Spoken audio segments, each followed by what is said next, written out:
Hey everyone, this is Dr. Jennifer Harris, and here is supplemental video 1.1.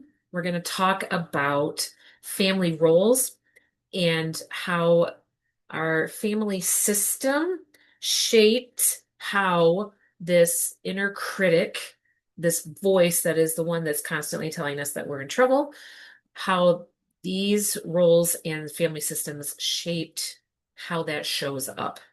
So, let's talk about really briefly what a family system is. In families, just like any other system, the individual people in the system form a working organism together. And to preserve the system, the individual members in many ways kind of surrender their individualness to the health of the whole. So that it becomes more important for the survival of the system rather than the individual people within it. Family systems are emotional ecosystems. They are controlled by a set of usually implicit rules of what keeps homeostasis, meaning what keeps us mostly in balance and how much our family can handle in terms of what's out of balance. For example, we use a thermostat in our house to balance temperature. And many times we set a lower number for when the heat would kick on and a higher number for when the air conditioning would kick on. And maybe your heat number is 67 and your air conditioning is set at 72. So there's only a 5-degree differential. That's not a lot of space for being out of balance. Homeostasis is determined by 5 degrees. Your house might be able to tolerate, metaphorically speaking, 65 and 75. So you've got maybe a 10-degree difference. So how much leeway does your family have? How much margin or flexibility does your family have for stress, for emotional upheaval, for unexpected things to show up? And each person in the system, just like the parts that run your HVAC system or the parts that run your car, they all have a function. In family systems, which remember are emotional ecosystems, these roles help maintain relational connection through this homeostasis, this, very small controlled differential of what is predictable, safe, and keeps us able to survive. The rules of engagement. Those are all based in emotional and relational connectedness or disconnectedness, as the case may be. So if you Google anything about family systems, there are a few roles that are just seen over and over in families. And then the bigger the family is, some people might have one role, but in smaller families, it's not uncommon for people to have one or two or three roles in the same person. The challenge is that in emotionally immature, emotionally dysfunctional, or enmeshed systems where the people's sense of self is very much vined together, there comes a it becomes a way of I do this, you do this, and we kind of hold each other up, so to speak. The challenge is we get stuck there. So what we're going to do is we're going to talk about common roles. And as we go through, I'm going to talk about kind of a description of what that is, how they experience their family of origin, and then also how does this am I in trouble feeling show up in the voice of the inner critic. And as we go, think about who am I? Do I identify with any of these things? So the first role that I'm going to talk about is what's called the identified patient. What this means is that whether or not they seek therapy or counseling, there's often a person in the family that is the problem. the visible problem in the family. And this role serves as a way to absorb the family's emotional anxiety. And by focusing on that person and how wrong and bad they are, it distracts the rest of the family from their deeper systemic dysfunction.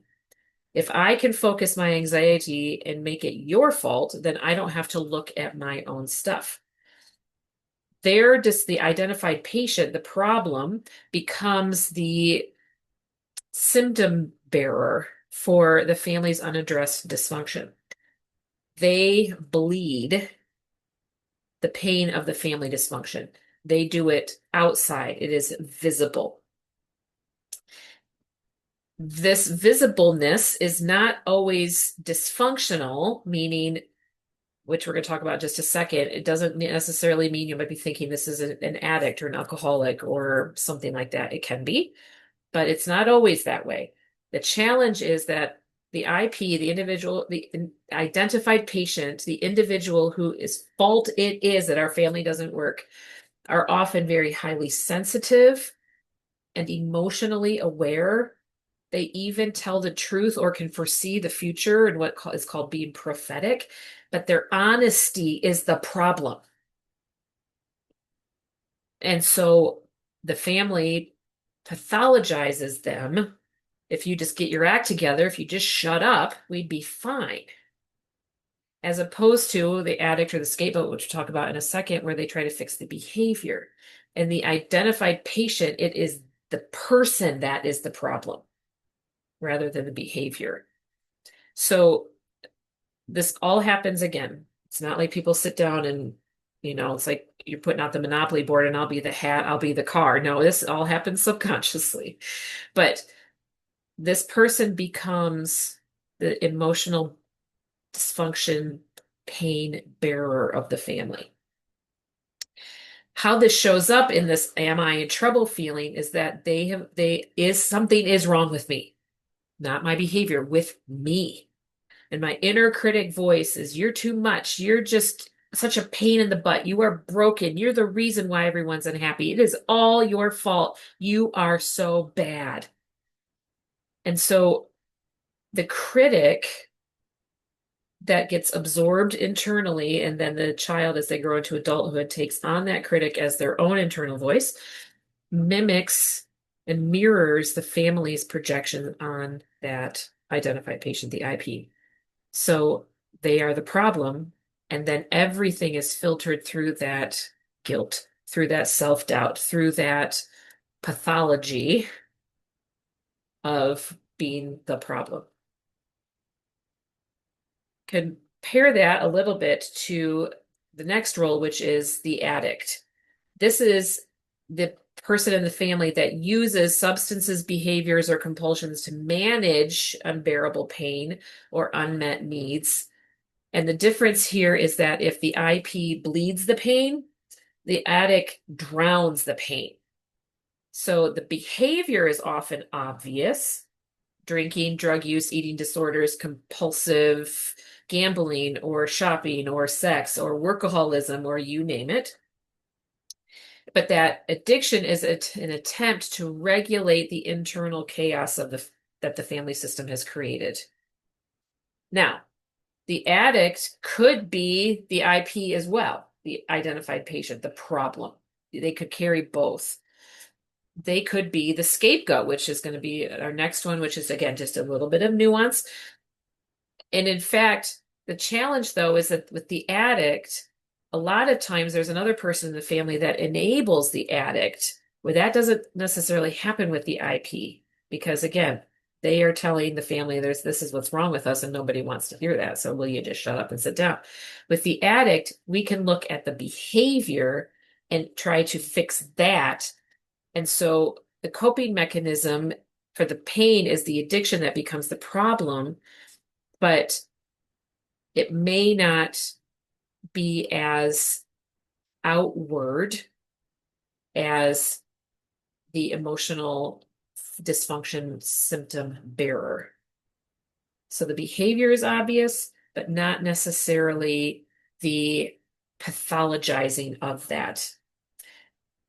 So the family may respond by scapegoating them. The family may respond by turning them into the IP, the identified patient, the problem, or they may enable them. But they focus the attention on the addiction rather than the underlying problem that it's the addiction is being used to try to solve. So the addict is trying to cope with intolerable, unbearable emotional pain or unmet attachment needs.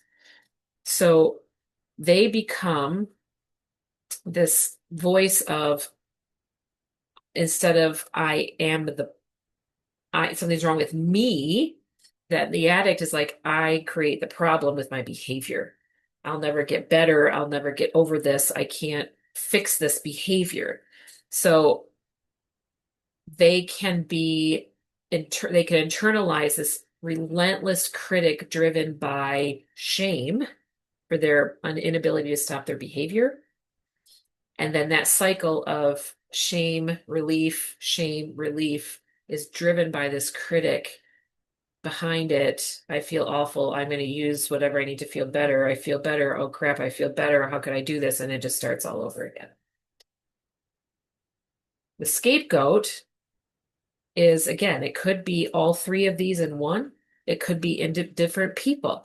The scapegoat is the troublemaker who acts out, speaks out, rebels, tells the truth about the family, and is often the blamed for problems that are systemic in the family. They carry the blame. They are the rebel. They make the family look bad. They break all the unwritten family rules. They are the problem.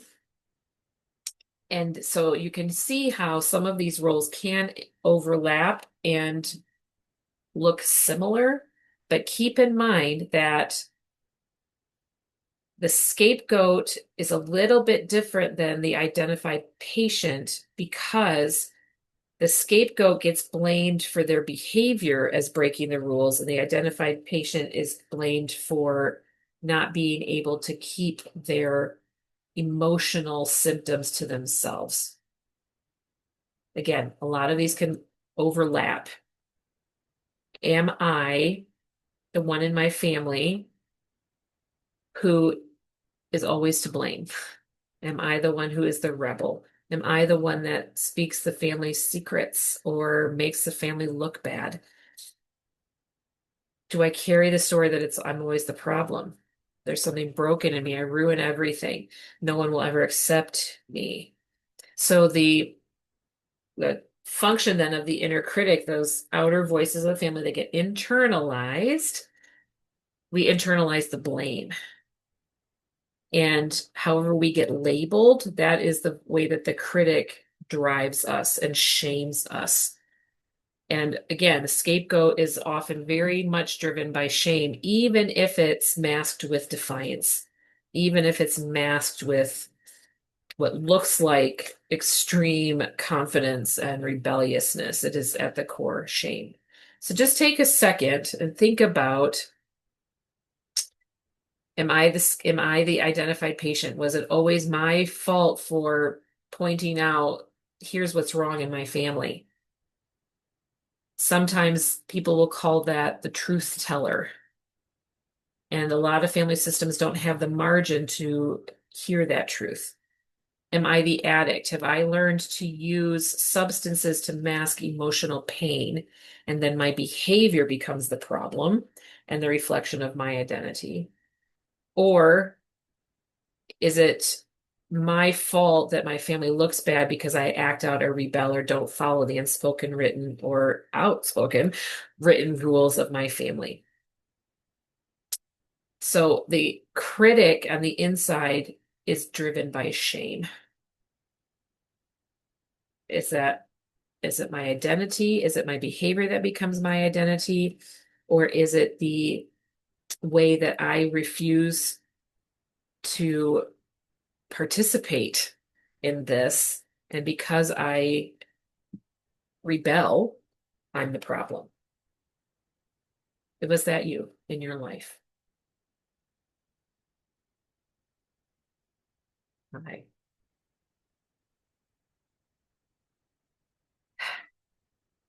So, on the opposite end of the spectrum, right, there's always got to be a yin to the yang. We have the two roles that are also, again, just like there are these, the IP, the addict, the scapegoat have very similar things, and all of those can be present in one person, all those roles. They might be three different people. It might be two and one and who knows. That there are two roles that are the opposite. If the first three we talked about are the black sheep, here come the white sheep, the perfection of the family, which is the hero and the golden child. And sometimes people will use both of them interchangeably, and it's not wrong. And it also, there's a little bit of nuance we might be able to find. So the hero of the family is in direct opposition to especially the scapegoat, because it's the scapegoat is the one that makes the family look bad. The hero is the one that makes the family look great.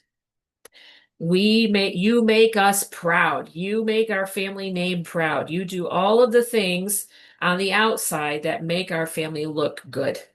So the hero of the family, not always, but often the firstborn of each gender.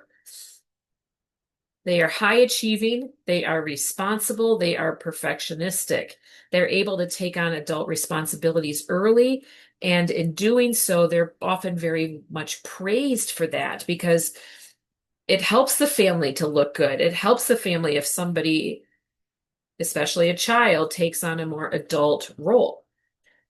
And yet, underneath, this role is driven by anxiety and this need to compensate for a perceived dysfunction within themselves. The golden child, all of those things, they may be the hero, but in being idealized as the perfect one, that might be as the hero, as the one that does all the things on the outside, but it may be a child that simply conforms to all the parental expectation in order to avoid rejection. Just like the hero, their worth is tied to performance and approval. The golden child is the one that follows the rules. So you can see how it could be the hero and the golden child in one, but there is a little difference and nuance here. The hero makes the family look good.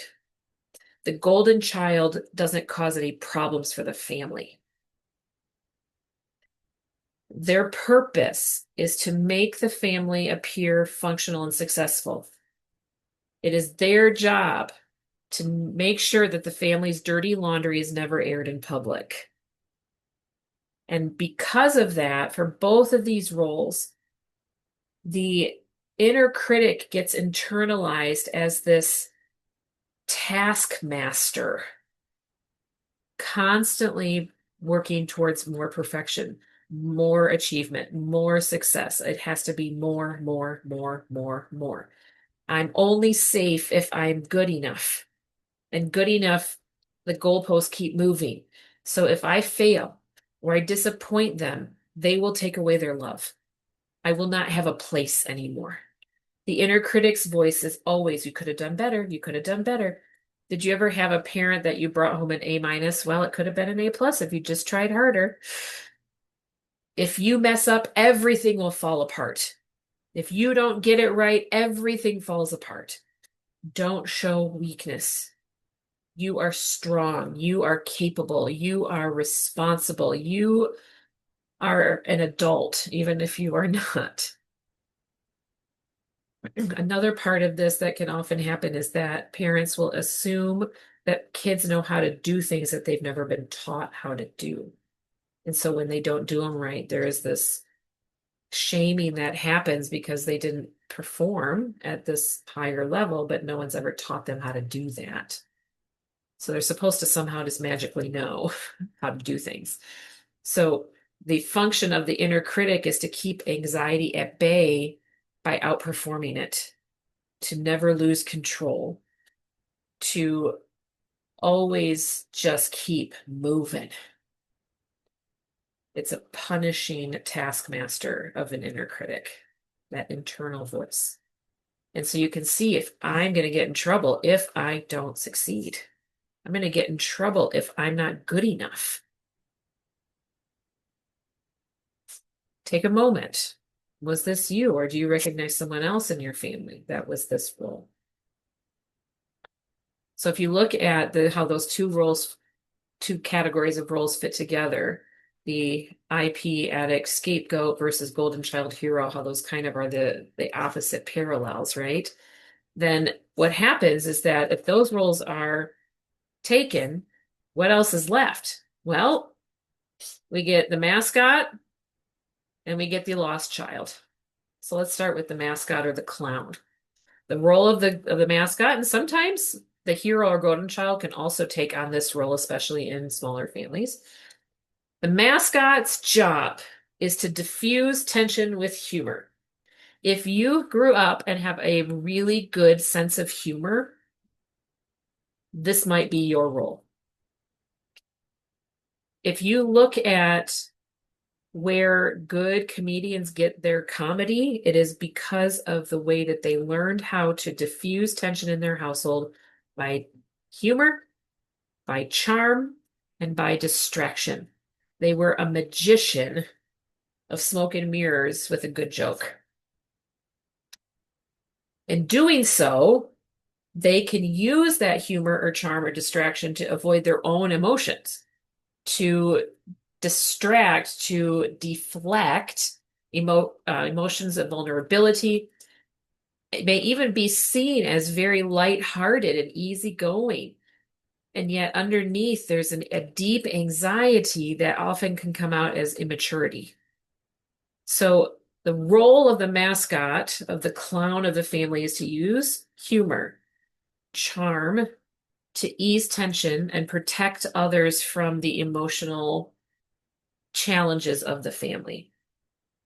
They step between other family members that are in emotional conflict. They try to break the ice, break the tension. Come on, people, we're all just having fun here. They're also the ones that use lightheartedness to avoid, and so can appear to be very superficial, immature, the opposite of the golden child hero, right? Not super responsible, not super highly achieving, period. As so it appears. So this I am I in trouble feeling is all based in if I can't be likable enough, fun enough, create humor enough in the family, I'm going to be rejected because what else am I going to do? My only job here is to keep everybody laughing so nobody's crying.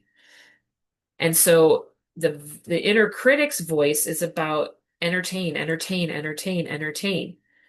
And at the same time, not too much, not too much, not too much, because if it's too big, I'm going to get noticed and get drawn into the emotional conflict. Remember, my job is to diffuse it, not to infuse it, not to be part of it. I am the conscientious objector on the outside.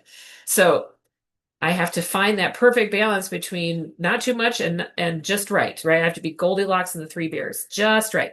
So the critical voice is going to be like entertain, entertain, entertain, but oh, you're too dramatic. That's too much, too dramatic. Tone it down, tone it down, tone it down. And so you learn to use humor to deflect anxiety, which is brought on by shame or fear. And any expression of deeper need gets punished by the inner critic by saying, nope, you're too much. That's too much. Back down. That's not your job. You don't get to have big feelings. Your job is to keep everybody else from having their big feelings. So they are a sidekick. They are the funny best friend in rom-coms. They are the bridesmaid, never the bride in the family. So they get lost a little bit until they're needed, and then they disappear a little bit. And then there's the other version of that, which is the lost child, who is, there's nowhere for them to go. All of the big roles, so to speak, the outward roles are taken. So they disappear. They're not any trouble. They don't cause any drama. They're quiet. often very compliant and obedient. They are shy. They are often forgotten or overlooked because they're just no trouble at all. The golden child hero and the IP addict scapegoat, those are the squeaky wheels that get all the grease, so to speak. So the lost child doesn't have the humor, so they escape. They disappear. So did you love books? Did you have a fantasy world? Did you have an imaginary friend? Were you alone a lot? You tried to not add to the family's stress. And you did that by just disappearing emotionally and often physically. Did you stay in your room a lot? This leads to later in life a struggle to find your identity and purpose because basically your entire identity as a child was to not have one. And so, who am I now? And so it's not uncommon that in adulthood, lost children will marry a hero golden child or a scapegoat addict IP because they are so used to being not even the funny best friend or sidekick. They're like used to being the third tree from the left on the stage. And those other personalities are super big. So you let your spouse take up all of the space because you're just used to being small. And so it's hard to know what it is to connect because you're so used to to not drawing attention. You avoid it. You avoid the spotlight, which makes you different from the mascot, right? The mascot will take the spotlight for a minute to diffuse and then step out. You just never take the spotlight. So that being in trouble feelings comes up if you accidentally forget and take the spotlight. Or if you start going to therapy and realize, oh my gosh, I have needs too. It's no longer my job to stay quiet and disconnected. But there's this inner critic's voice that said, if you're seen, you're going to get shamed, you're going to get hurt. It's better to disappear and stay out of the way. So your inner critic voice, that I'm in trouble voice, you're too much, your needs are too much, you don't matter. You don't matter at all. Stay out of the way. Be quiet. Shh. Just go read a book. Just go hide. Just go along to get along. And so the inner critic's voice that creates that anxiety of, am I in trouble? Did I do something wrong? Because it silences your identity. It silences desire, the needs that we all have. And so trouble is exposure. If I start to ask for my needs to be met, your critic in the nope, trouble, trouble, you're getting seen. When at the same time, our basic human biology demands that we be seen. So the critic tries to enforce and reinforce invisibility. Two more. In the family, there is also a caretaker role. Now, often this is assumed to be the parent and often the mother. This is a kind of gendered stereotype. And their job is to keep the family functioning by managing everything, by cleaning up messes, smoothing over conflict, doing all the emotional labor for everybody else at their own expense. The challenge is that a lot of times this is a role taken on by a child. And so the child, if this is a child who takes on the role of caretaker or enabler, becomes what's called a parentified child, where they assume a caregiving role too early. So this caretaker enabler keeps the family functioning by trying to mediate all the problems, but nothing ever gets resolved. We're going to keep the peace at all costs and never actually try too hard to resolve any conflicts. We just got to smooth it over. We just got to get back to peace. We just got to get peace at all costs. So their purpose is to meet everybody else's needs, to be what I call the emotional beast of burden for everybody else, because that I'm going to get in trouble if I don't keep the peace. Everything will fall apart if I don't keep the peace, and it will be my fault because my job is to be the catalyst of creating peace again. Of, again, different than the mascot stepping in with humor, but to get in between the people that are either at each other or with themselves, especially in addiction. I have to step in and be the solution to the problem. If I don't keep the peace, everything will fall apart and it will be my fault.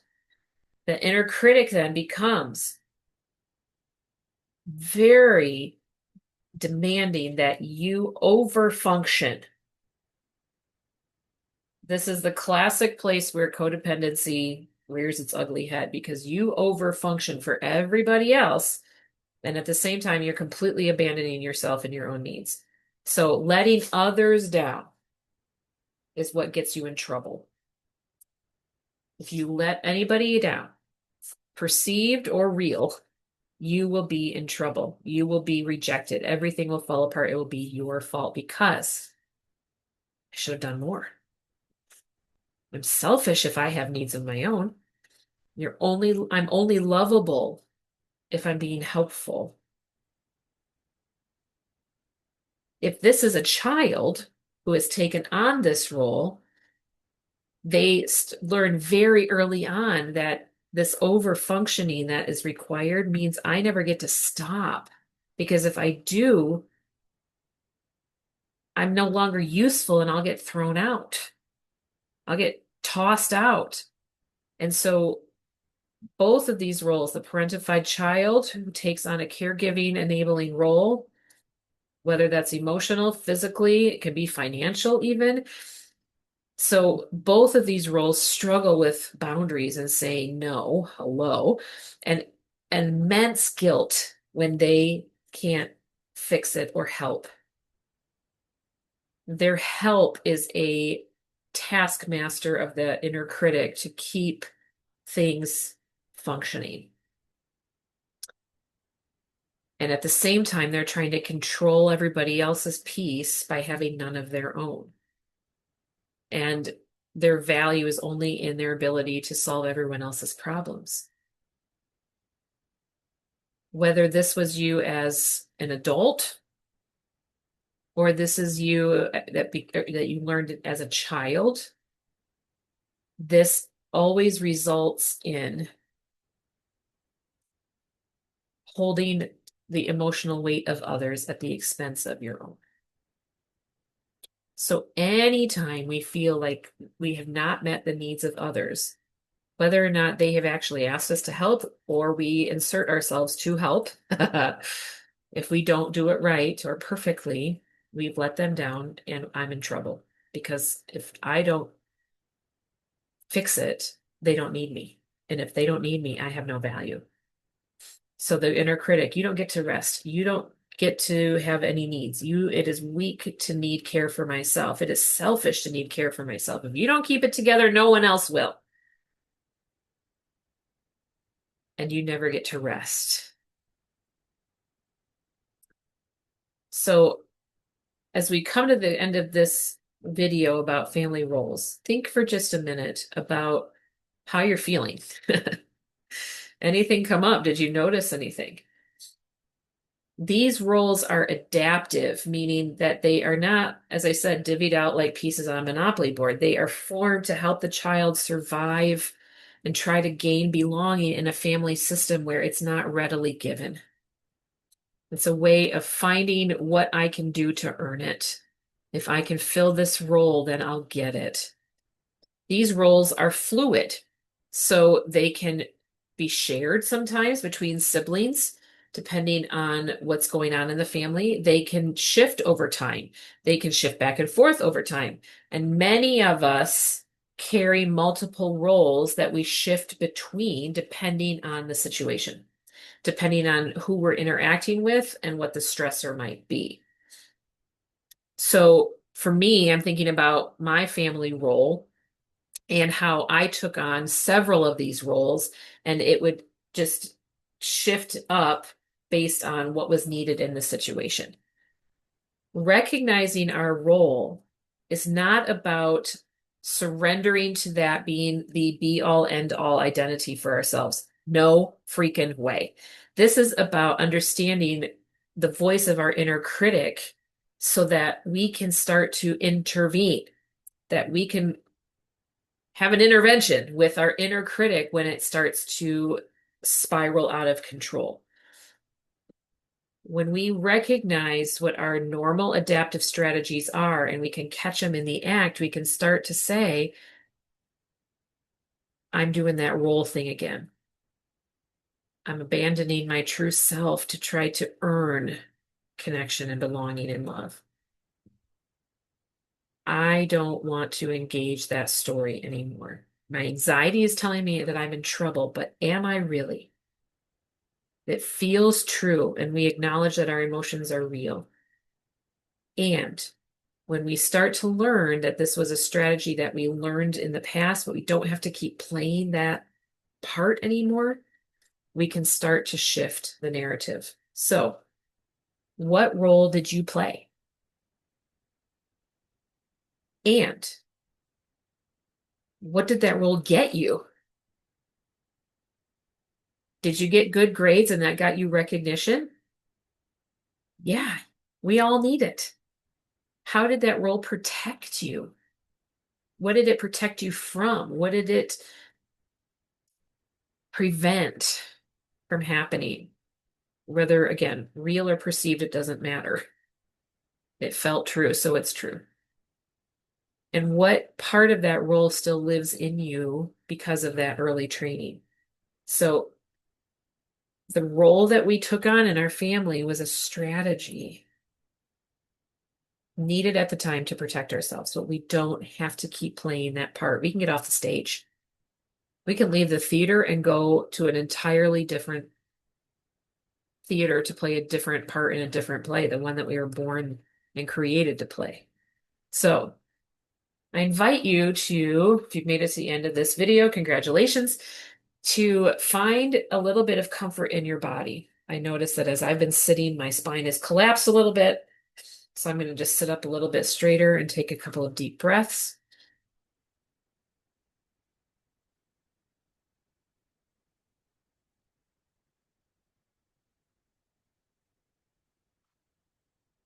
And ask myself, what did I need to hear most as a child? And can I offer that to myself now, even in a whisper, even inside? You're not in trouble. I see you. You're allowed to feel what you feel. Your needs are not a problem. When I notice my inner critic yapping, yapping, yapping, trouble, trouble, trouble, danger, danger, what might I say back with kindness? I hear you, and I'm safe right now. This is an old story, and it's not true in this moment. Feels true. It's not true. That will require some breaths, and we're going to learn something new together. Who in my life offers today safe connection, steady connection, reliable enough, never perfect, but safe enough connection, even in small ways?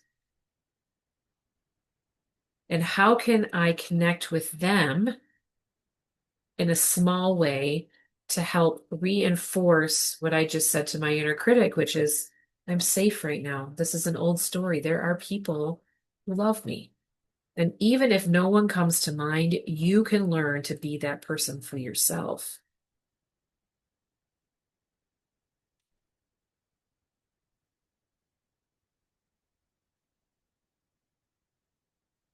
Do you have a friend that you can develop a shorthand with where you send a certain emoji and that's code for I need something back, and they send you a GIF, I never know which one I'm supposed to say it, that you've got this. You're amazing.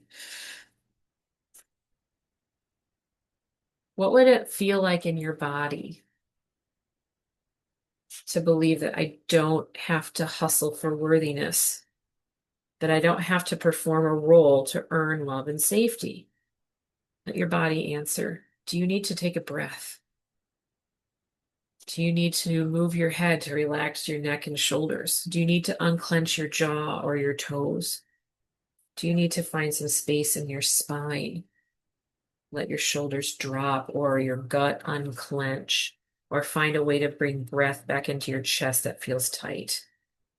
All of these are ways to teach that nervous system story that I am safe. And let's finish by, can I name one way that I've already begun healing, even just a little? Not there yet. That's perfectly fine. But I finished this video. Last week, I had this story going through my head and I reached out and called a friend. I sat down and took 3 deep breaths before I went on with the rest of my day. All of those are those little healing drips that reprogram over time that story in our nervous system from, am I in trouble? I'm in trouble. I know I'm in trouble. If I'm not in trouble yet, I'm going to get in trouble. La la la la la. Program that to, that is an old story, and right now I am safe. And even if I have done something wrong, my behavior or my words were unkind, whatever it is, I have the tools to repair that. I have the tools to apologize and make amends. And that doesn't define my identity. Deep breath.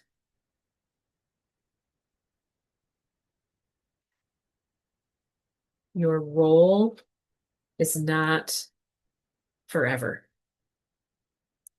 You did not have to make your bed and therefore have to lie in it. You can get out of that dang bed, go do something different. So, where do you find yourself? What shift can you make? I will see you back here next time, and thanks for tuning in. See you then. Bye-bye.